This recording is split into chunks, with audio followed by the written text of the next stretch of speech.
When most marketing leaders talk about brand visibility, the conversation comes pretty quickly back to pipeline or customer acquisition. But what happens when you strip all of that away? When the goal isn't to get chosen, it's to be understood, and understood accurately. That's the situation that Paul McHardy lives in every day. He heads up global search intelligence for the Church of Jesus Christ of Latter-day Saints, one of the most searched for religious organizations in the world, operating in 100 countries with 100 different languages. Paul has some very unique challenges and is here today to share his pearls of wisdom. Let's get into it.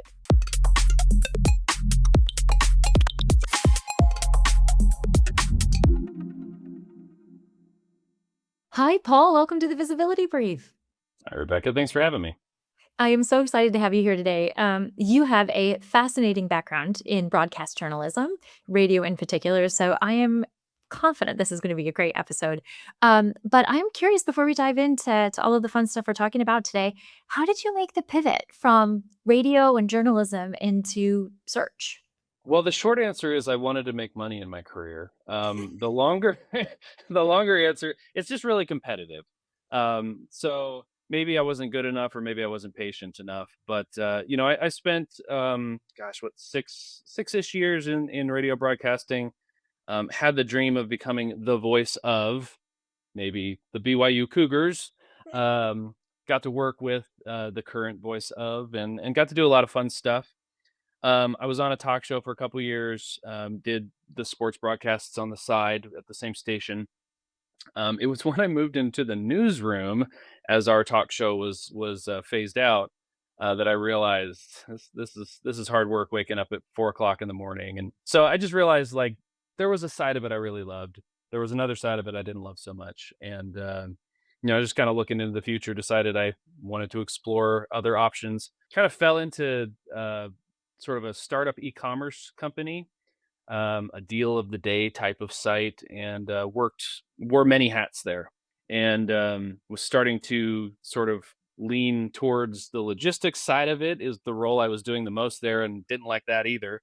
And so went back to my communications roots, went back to school for a little bit, and just with that connection to e-commerce, got me thinking a lot about the web, and fell into marketing after my master's program. Did like full product marketing, go to market plan, and then had the opportunity to start focusing on the web, where I was a digital marketing director for some time, doing mostly affiliate marketing for large telecommunications brands primarily. So I really liked it, and I touched all the pieces that go into digital marketing, from paid search to other affiliates and everything else. But it all kind of came back to, I always had a love for the content side, the speaking to an audience, which the broadcasting background kind of leans to, and I like the art of tailoring messages to connect with people. And even as I was doing the product marketing, being able to take a product and figuring out who is the audience, who are the consumers for this product, and how do I connect with them and help them understand the value and benefit, marketing 101 stuff. Over time, eventually, the opportunity to really focus into SEO, and SEO is kind of a good mixture of the technical and then the artistry of online discovery. The opportunity to work for the church, which I've been a lifelong member of.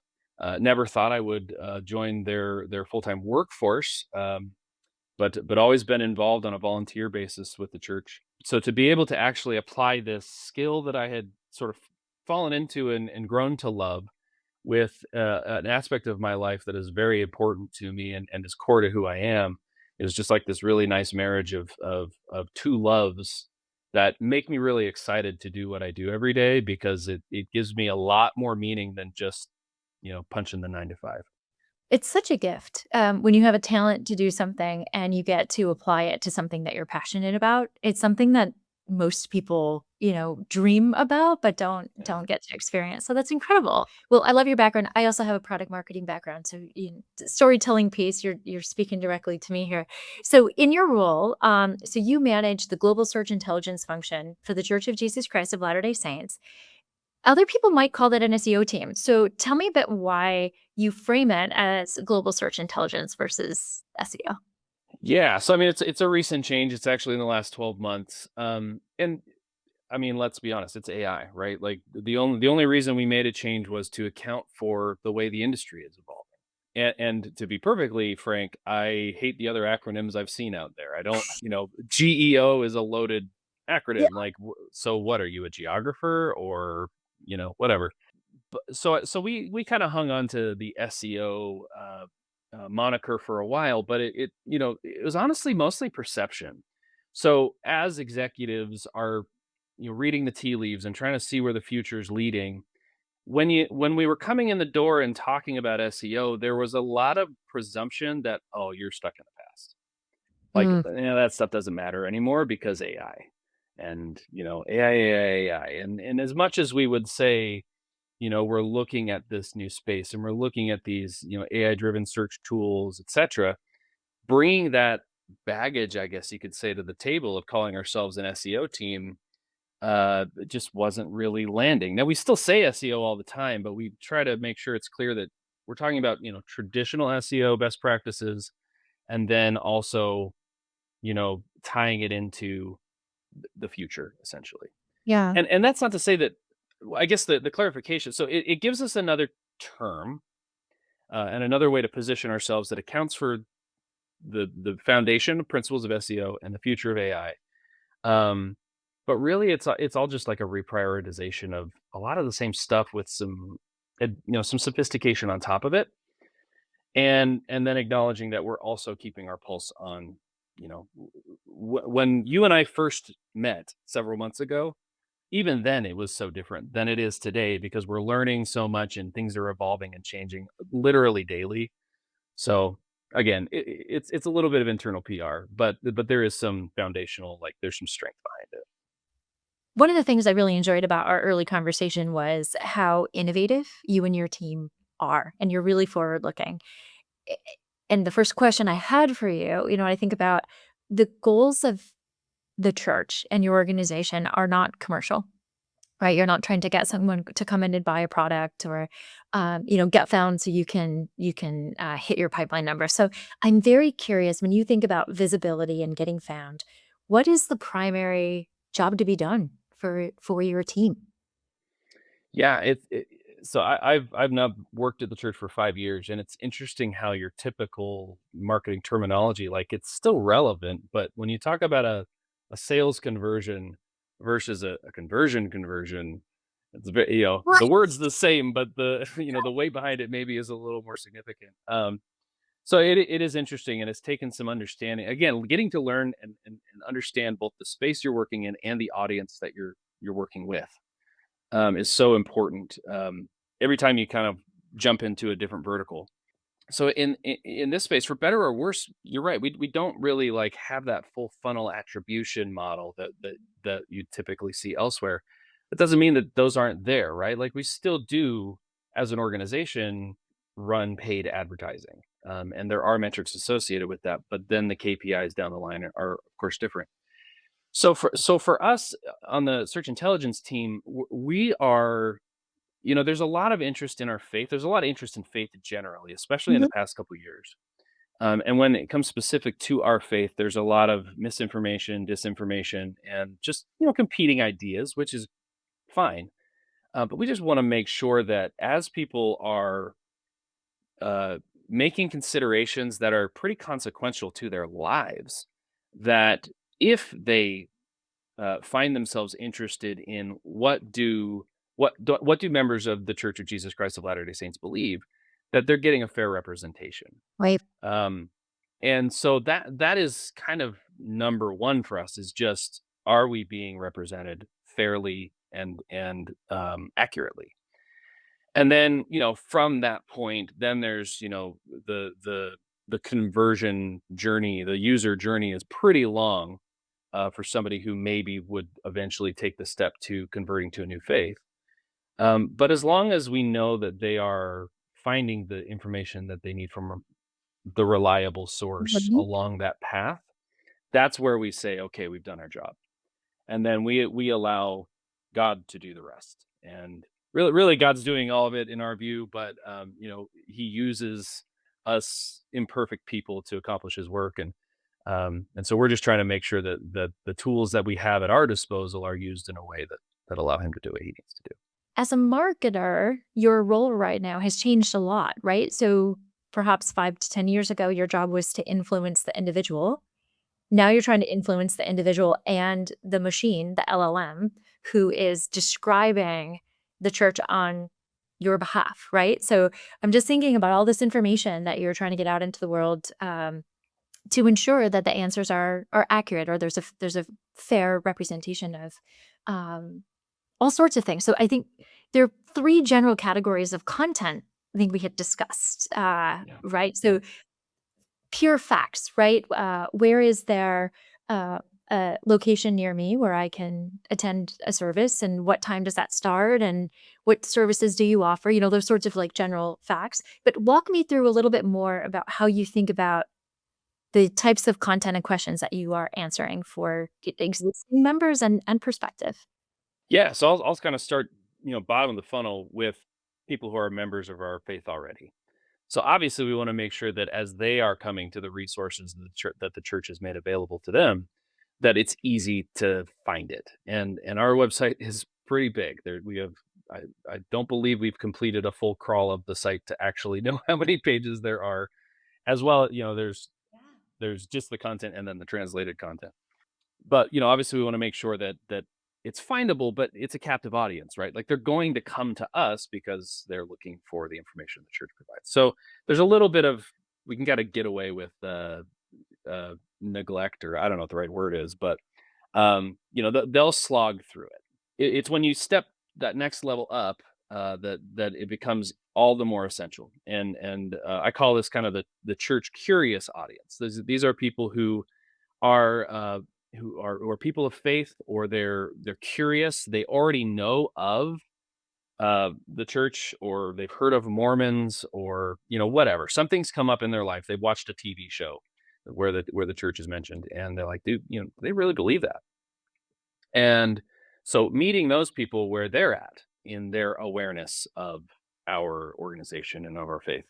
And so one of the keys to that part is that we have to use the language that they're using and that they're familiar with. Every organization has kind of its internal vernacular, its slang, its the colloquialisms. We have a lot of that. We love our acronyms. We love our special terminology for things. Kind of like when we walk around saying, "Oh, I'm an SEO." You're a Right, what? Right? right, It's right. it's take We that do 100. Yeah, we do it in tech as well, right? We have all Yes, these yeah. shortcuts for how we talk about things, and then we get to our customers and like, "What are you talking about?" And when you're talking shop, you can throw those Yeah. acronyms around all the time, right? But when you're then, when I come home and I'm talking to my wife about my job, I have to translate it in my head to make sure, as much as I've talked about it, she knows a lot more than she used to. But man, if I just kind of ramble, she'll be like, "Okay, honey, that's cute. I'm glad you like your job." Um, so using that language is super duper important, and we have the origins and the foundations of the church's web presence has been primarily to serve our membership, which is understandable. But there's an element of it that needs to create that external connection, and that's a place where my team has been focused a lot over the last few years, is trying to draw those connections and help answer and acknowledge the question that's being asked, and then open doors to further discovery. Again, basic at marketing, but it's when you apply it in a space like ours, it can kind of get lost. You can get lost a little bit, I think. Yeah, and I've just been thinking the brand's challenge as well, if you change vernacular trying to meet people who might be searching for old, uh, waves of, describing your faith versus how you're describing it today, that's a big Yeah, challenge. yeah, that's a big one, and it was a known challenge when I took this job of trying to meet a change in, we don't like to call it branding, but branding, or the way we acknowledge ourselves, while also recognizing that we're not going to be able to control how everybody knows us as. We can do our best to influence, but ultimately, people still know us as the Mormon Church. As so in 2018, our prophet, our president of the church, asked us as members and as now content creators of church content to move away from using Mormon church terminology to focus on the full name of the church, which includes the name of Jesus Christ. And we felt, and he felt inspired that by referencing ourselves as the Mormon Church, we're removing the name of Jesus Christ, which is the most important piece of our faith and the central figure of our faith. So in order to accomplish that, we needed to kind of correct ourselves and make sure we're representing ourselves. Doesn't mean we don't ever use the word Mormon. It's just that we primarily prefer it this way. And as we experience others who are familiar with us as the Mormon Church, we get to talk about it and then also help them understand this is our preferred way of talking about the church. But it's okay. It's fine. It's so we do you mind if And I interrupt for a moment? yeah, please. I'm going through a similar challenge. So, lead marketing at Yext, historically, people think of Yext as a listings management platform, and we are an agentic enterprise AI platform. Like, we are trying to help people think about us differently, of all these different things that we can do in the framing. It is such a hard challenge, but I imagine, like, we're starting internally, getting our teams to understand this, our customers to understand this, and then the broader world. But I'm there with you. It's a Yeah. tough it's a tough pivot. Yeah, and we've done it through a pretty aggressive pendulum swing. Like Mhm. we very aggressively, sort of did a scrub of those terms from our digital presence, from our social media, from our you'll still find video content out there from years ago that still has it, but overall, we went pretty aggressive with we're going to shift away from this. And then we had to measure and say, okay, what was the impact? We're going to do this. Now we have to figure out how do we calibrate and still create the connection. And I've conducted several studies over the years looking at generally did Google recognize the shift? Does it understand that the Church of Jesus Christ of Latter-day Saints equals Mormon Church? And generally speaking, yes. And then I've also done extensive deep dives into, okay, well, what's the ecosystem look like out there? Are people still searching for Mormon? Since we're not using it, does that mean that searches are decreasing and Latter-day Saints or other terminologies are increasing? Short answer is no. In fact, there's more searches than there ever have been using Mormon terminology. So in reality, as we have as a church have made this shift, we have to acknowledge that even though we're not using it broadly, it is still the primary way in which people understand what are you even talking about. And so how do we meet that middle? How do we swing the pendulum back to recognize, okay, we've done our internal correction. And now, as we try to do that awareness campaign externally with others, how do we acknowledge and then educate and bring people to understand, yeah, that's where we were, and this is where we are now, and it's still the same. For you, it's still Yext, but we're more, and yes, Mormon is a part of our history and Mormon pioneers and all of the things that go into the history of our faith. And now, in fact, the name of the church has been the name of the church since 1838. This is just the nickname that's existed. Well, hey, we'd prefer you not call us that. It's okay, but just know that as we build a relationship of trust together, here's how we would prefer to be treated. So it's a process, and it does take time. We are 7 8 years into this, and Mormon searches are still going up. So how do we continue to influence, knowing that you can't control everything? I am curious, you mentioned there are a lot of different people out there creating content, probably attempting to answer questions that people might have about the church. If they're using terms that people are more likely to search, how do you bridge that gap? And I guess, I'm also curious, do you find yourself creating content today that you maybe wouldn't have created 5 or 10 years ago? Hmm. Those are good questions. As far as other creators, So if they are creators who are members of our faith, they've actually all, tried to very faithfully follow this prophetic counsel and direction.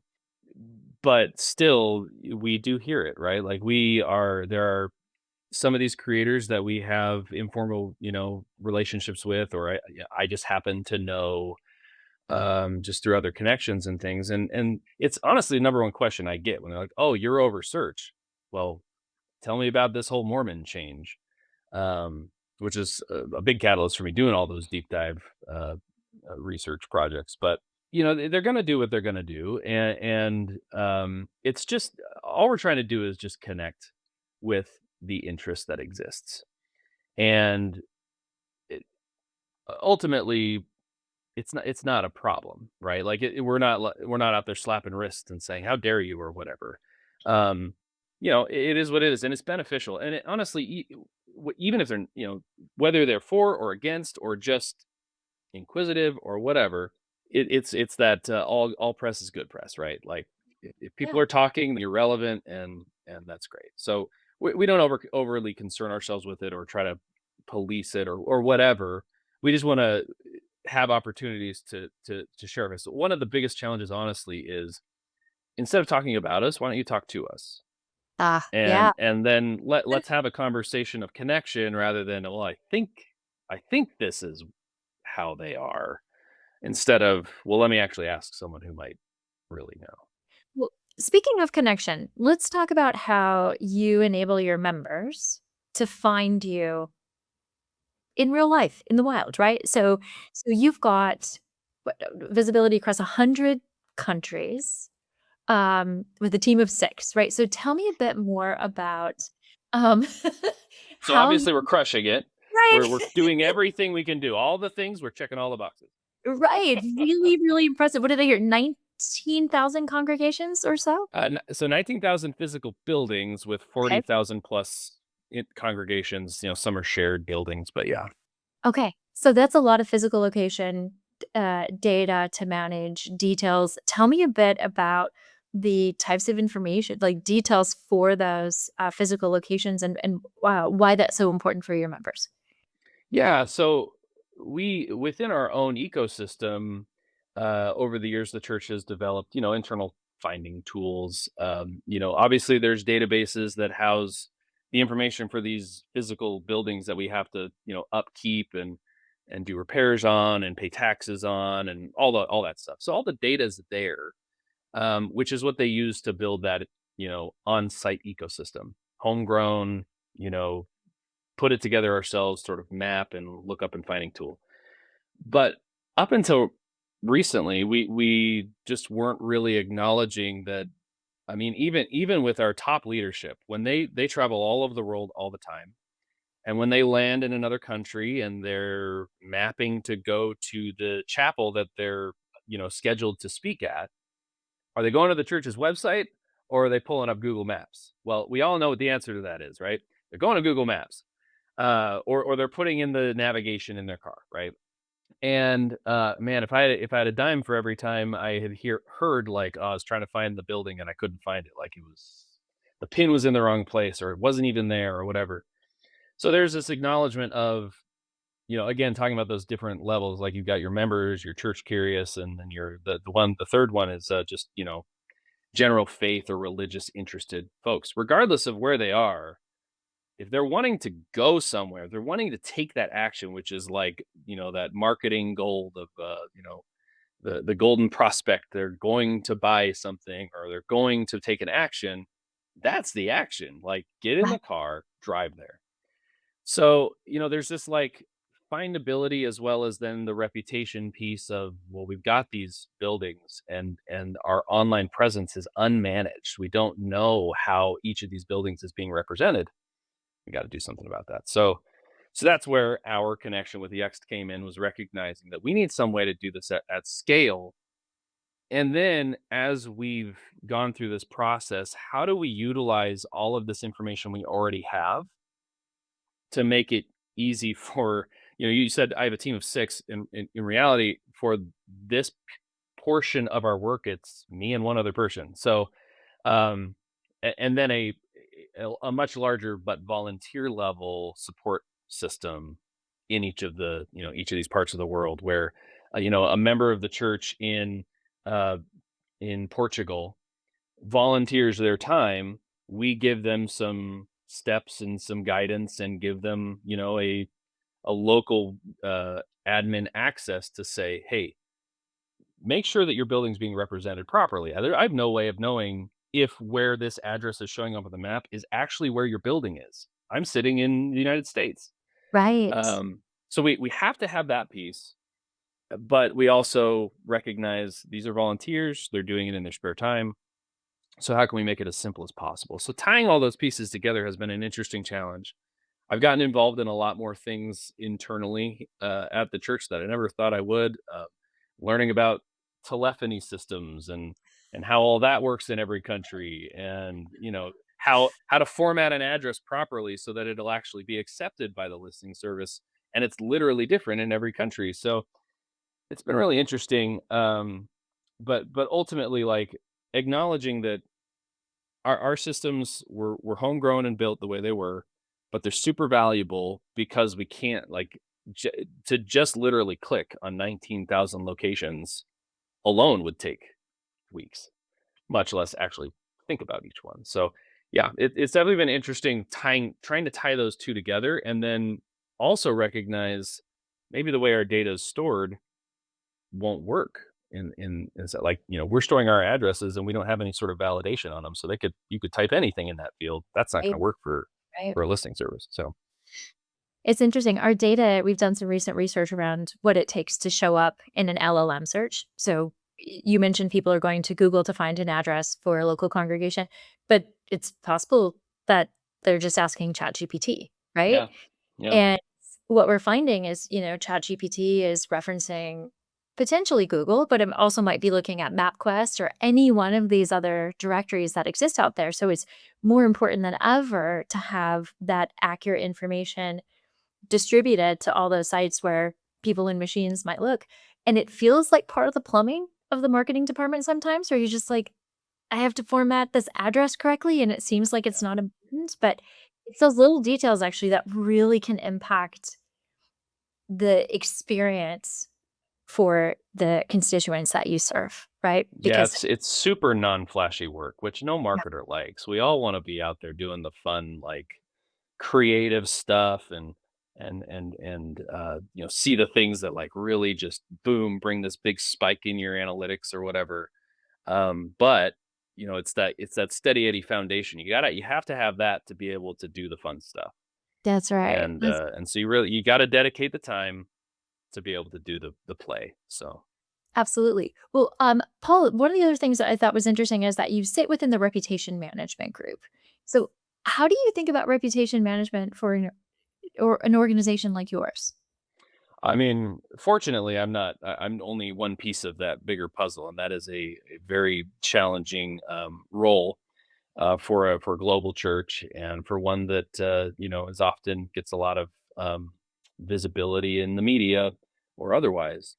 But ultimately, it kind of comes back to that when people are asking questions, that they're getting reliable information. That's where it's a little unorthodox for an SEO, now search intelligence, team to sit in a reputation division, and not, typically you're in a marketing team, or you're part of that whole ecosystem, and we are dotted line.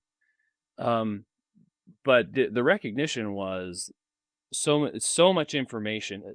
70+% of the queries that our faith shows up for in search are informational queries. So they're not transactional.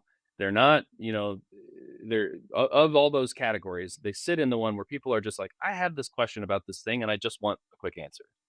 And AI is eating our lunch on that. Like, no, not only is nobody clicking to websites as much as they were before broadly everywhere, but when you're indexing really high in informational queries, and 75% plus of informational queries are being answered by AI and then they never come to your website, like, it's really significant and so important that AI is using your information to answer those questions.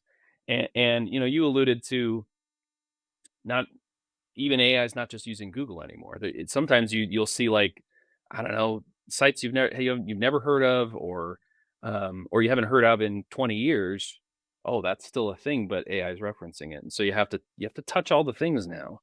And so to be able to ensure that, like you were saying, we're not just influencing an individual anymore. We're influencing an entire ecosystem of AI search. You have to make it as easy as possible and as clean as possible. Again, all these are foundational SEO things, but it's just like to the nth degree now, where you have to be so clean with it, and so clear that if you are not, there's plenty of other options out there, and people will take the answer they're given as the gospel truth, regardless of the source. They won't even know the source half the time right now. So you have to be there or forget about it. Exactly. Yeah, if you don't answer the question, someone else is gonna answer it for you, Yeah. and, you're crossing your fingers at that point if it's an accurate answer.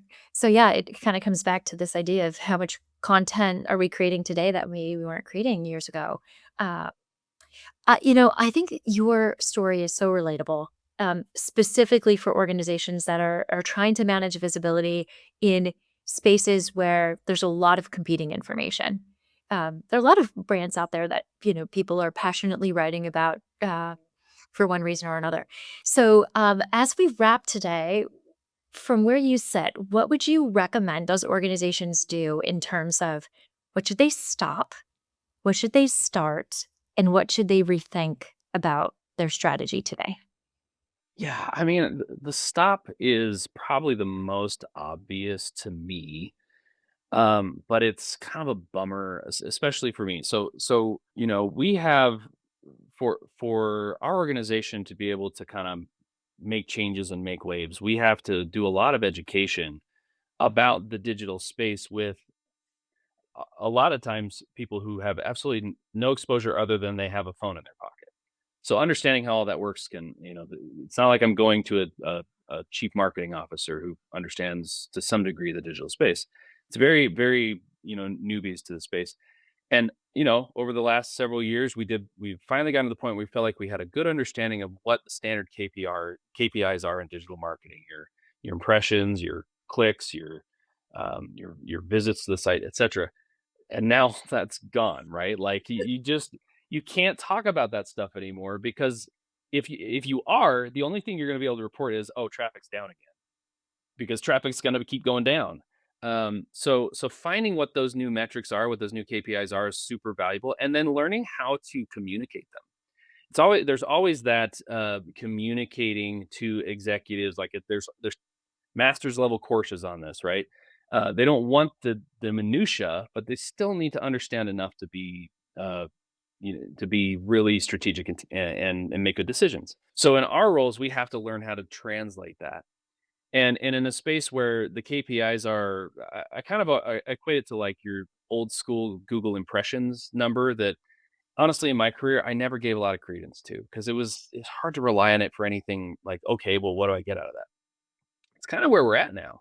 Your citations in AI are kind of like Google impressions, where it's like, okay, great, but like, now what? Like, did they do anything with it? Well, we don't know. You never want to say that in a meeting like that. You want to say, oh, we don't know what the actual impact of it. We just know that we were cited.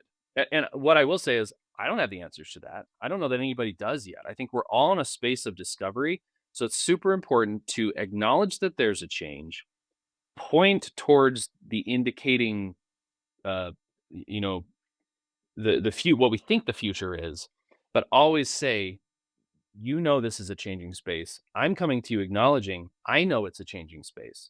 So, but I am working my tail off to figure it out with everybody else. And then when we finally understand this crazy new world we're in, we'll be right there ready to tell you what it is. And I think for me in my career, I've always found that that level of honesty and transparency goes a long way than trying to like like spread some icing on top of this weird cake underneath, like a fruit cake underneath. It's not going to work. Eventually, you're going to be exposed. They're going to eat the fruit cake, and everybody's going to hate it. So the more you can just say, "Listen, I know this is weird, but trust me, we're like on the pulse, and when we know, along with everybody else out there, you will know." So that would be just acknowledge that. Stop trying to hang on to the past, acknowledge that the future's here, and acknowledge that there's a lot that we don't know. And I guess that leads to what I would say that the start is similar to answering honestly to your leadership on, what you're seeing in your analytics is, again, you have to make it as easy as possible for AI to want to look at you, to want to reference you. So you can't leave it up to chance for it to interpret what you're trying to say. We talked a lot today about using certain terminology that the general public uses versus what we prefer them to use. And it's been a big challenge for us organizationally to figure out where that middle ground is. But ultimately, when it comes down to it, you have to meet people where they are. Where are they in their journey? Go to them. Don't wait for them to come to you because they won't. And the barriers to them coming to you are getting wider and wider.